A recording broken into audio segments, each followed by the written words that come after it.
Hey guys, it's Big Nick here, and I am here to give you my Clash of Champions, the last pay-per-view of 2017 review. I am filming this on Monday, so Clash of Champions was just yesterday, or Sunday, whatever the date was. I believe the 17th. I believe the date was, 17th of December. Funny, the last pay-per-view of 2017 is also on the 17th, which is also the last time we see 17 in 2017. That's a lot of 17s. Get off that. So yes, Clash of Champions was yesterday, December 17th. For my overall thoughts on the pay-per-view, on the pay-per-view so far, it was actually a good show for the most part. There was a couple of, let me see, I'll get to that one sec. Couple of duds. Well, one was a dud because of the match length. Excuse me. And the other one was just due to the fact of I don't think anyone gave a damn. We're just going to get right into it. First up, we're going to start off on the kickoff show, and that is the rivalry that many people thought should have been on the actual main card, and that was Mojo Rawley versus Zack Ryder, the implosion of the Hype Bros. This one was a solid match, because we don't know Mojo Rawley. He's one of those guys who's kind of limited in the ring, big, sweaty man. I mean, he's not that big. Does get sweaty, but he's not that big. Beside the point. So the match was solid, got some action going back. Pretty much was just a normal, what you expect from a traditional, just regular one-on-one bland match. I do like the story that was being told during it, like Mojo Rawley showing off his evil heel side and constantly berating Zack during the match, and then Zack fighting from behind, like every babyface does.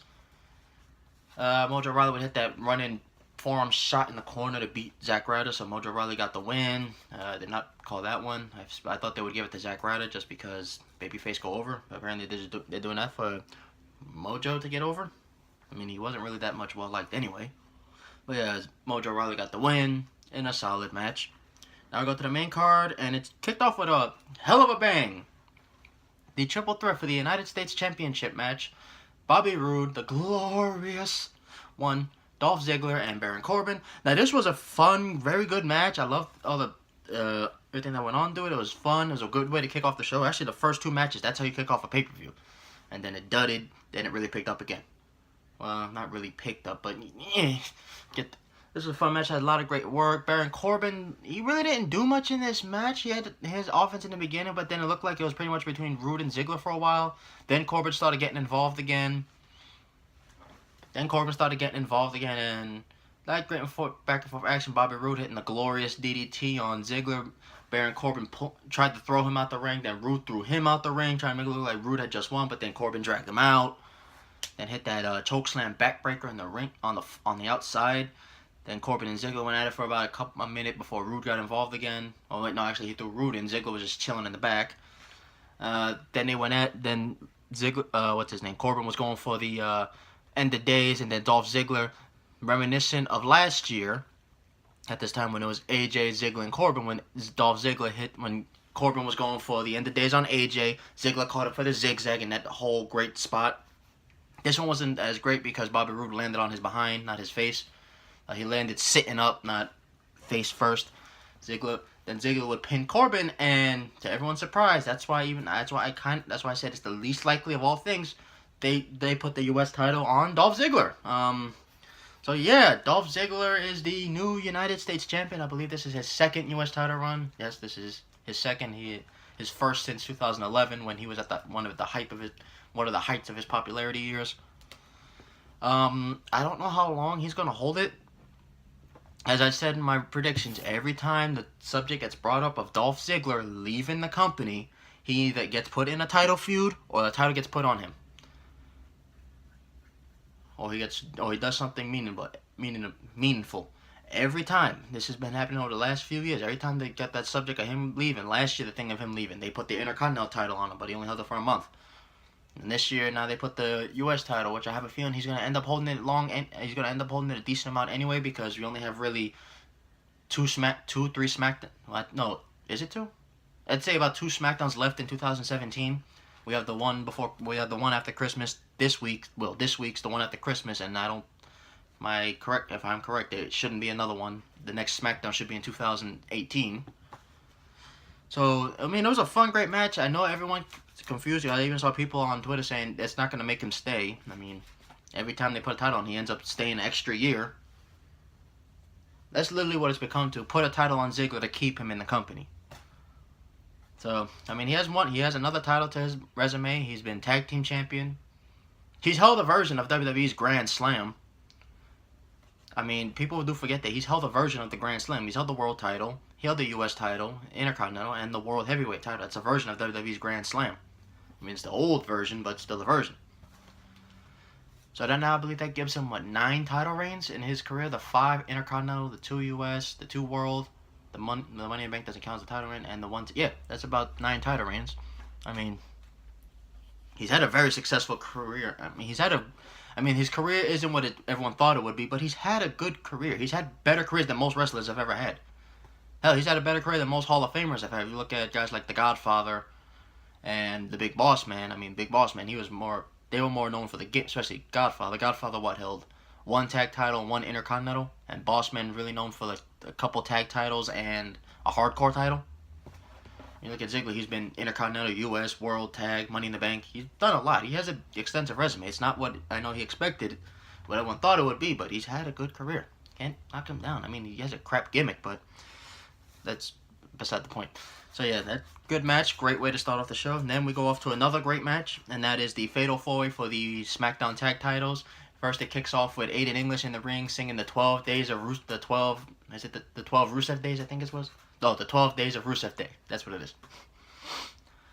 Crowd was over. The crowd clearly wanted those two to win, which I have a feeling they may end up doing, because I don't know if they're going to be considered a babyface or heel with the crowd reactions, because they could turn them, because really SmackDown's heel, they have split even 3 faces and 4 heels, I think.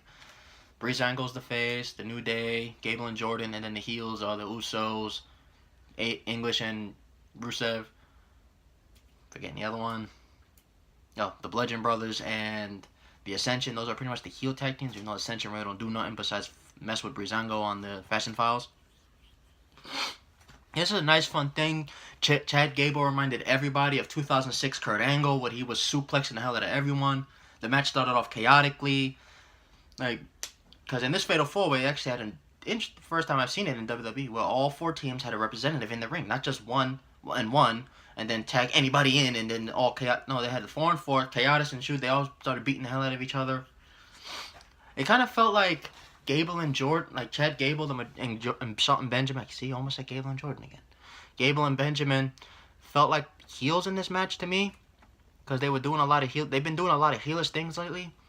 I guess they're just doing that kind of like how Kurt Angle's wrestling, especially for Gable. Like Benjamin, he's his old cocky self, and Chad Gable, I guess, they're trying to say he's inheriting the cockiness of Benjamin, and turning himself into Kurt Angle 2006, because he did some suplexes in the match that one that Aiden English. My man, you alright? Yeah, but a great fun match, and then we had the little false finish fest. It looked like Rusev had the titles. One, we had the accolade locked in on, I believe it was Gable, and then Big E. And the one to Big E, I think it had everyone thinking like, oh my god, he got it, they got it. And then no. And then, well, that wasn't Gable. I think it was the one he had it on. I know he had it on Big E. Was it on Benjamin? No, Benjamin got knocked the hell out. I can't remember who he had the first accolade on. It might have been Kofi.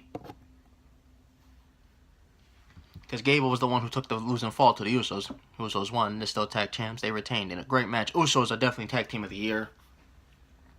Definitely one of the best tag teams in the world today, if not the best. I know people said the Young Bucks or War Machine.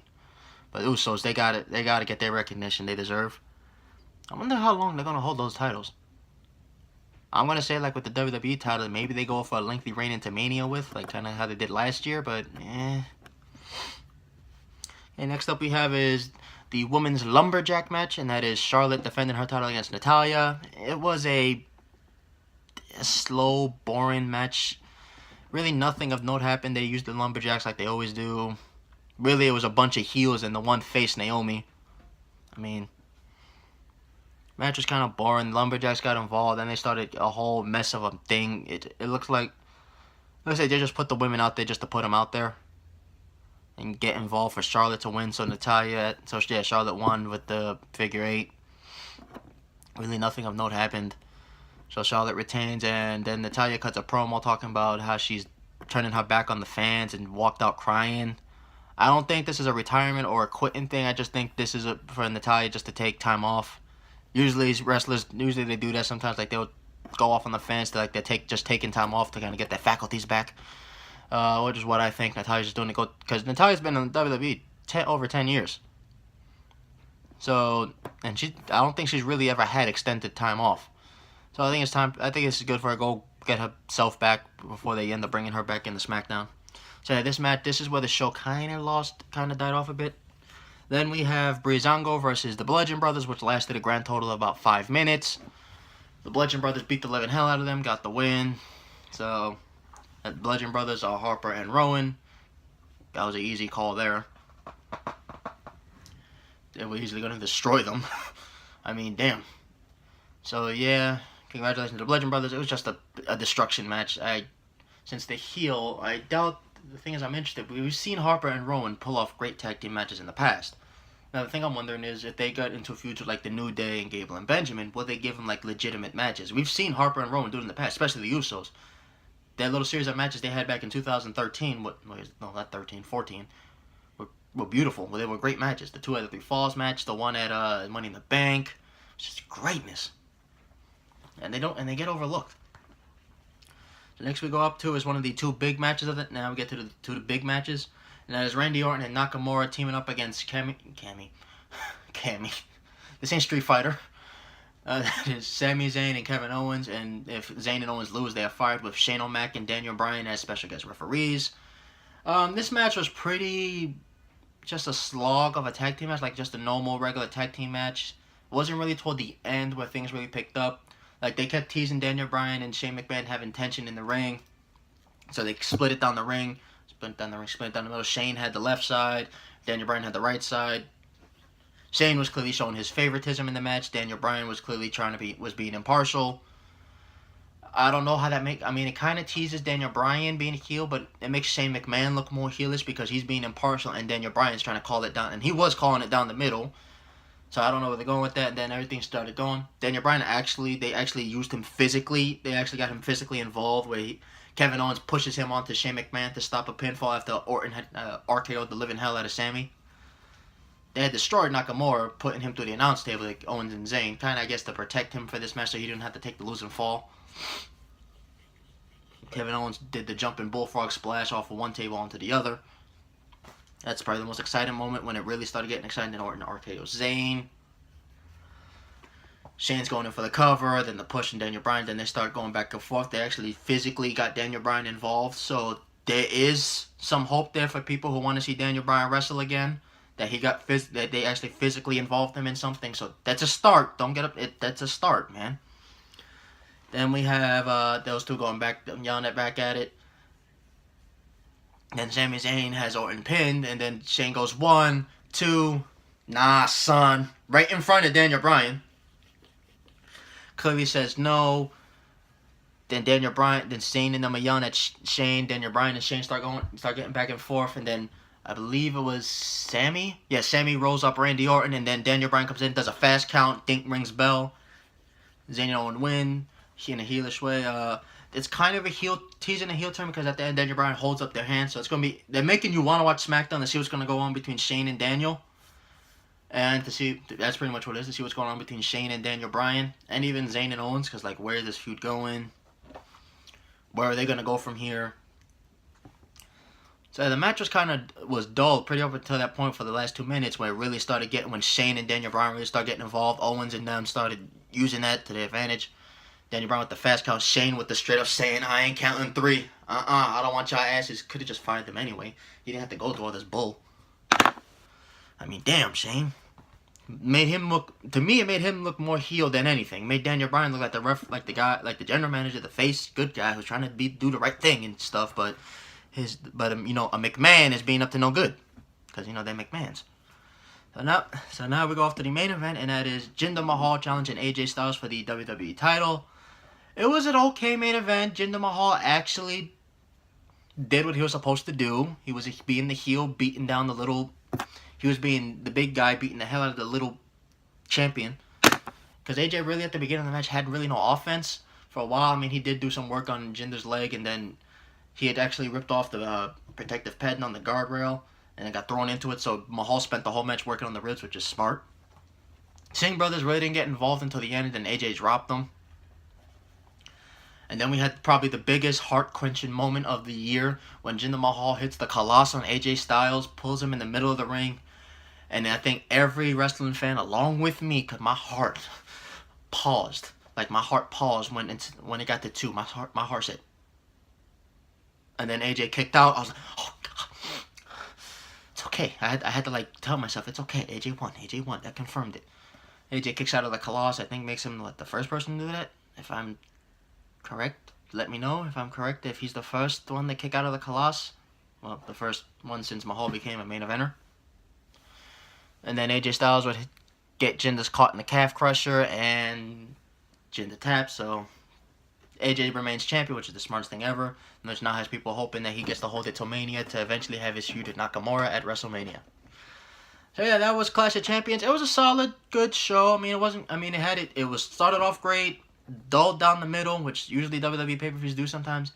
What didn't pick up as much, but did do better than the middle part of the show. But still did enough where it's a good, solid, good watch of a pay-per-view. So yeah, we have one new champion in Dolph Ziggler. Natalya probably taking time off. Tension between Shane and Daniel Bryan at an all-time high. Mojo Rawley looks like he's gonna get a decent heel push. The Usos are the best team in WWE today. Charlotte and AJ are the 2 best male and female wrestlers in the company today. And the Bludgeon Brothers kill. So yeah, thank you guys for watching. I give the pay-per-view all over around a B- rating. A B-. I'm gonna start doing that now, giving the show's ratings. So yeah, this is a B-, like that 80, 79 pool where you just got enough to get that 80. So yeah, thank you guys for watching. I will see you guys again. For the people who watch, for my Blu-ray people, I will have a video up probably around the new year for my next Blu-ray update, because I did go Black Friday shopping. I'm just going to put everything I've had from before Black Friday, and Christmas, if I get anything, into one. So yeah, that'll probably be around New Year's, like either the 2nd or even beforehand. So yeah, tune in for that, and as I said, thank you guys for watching. I'll see you guys again.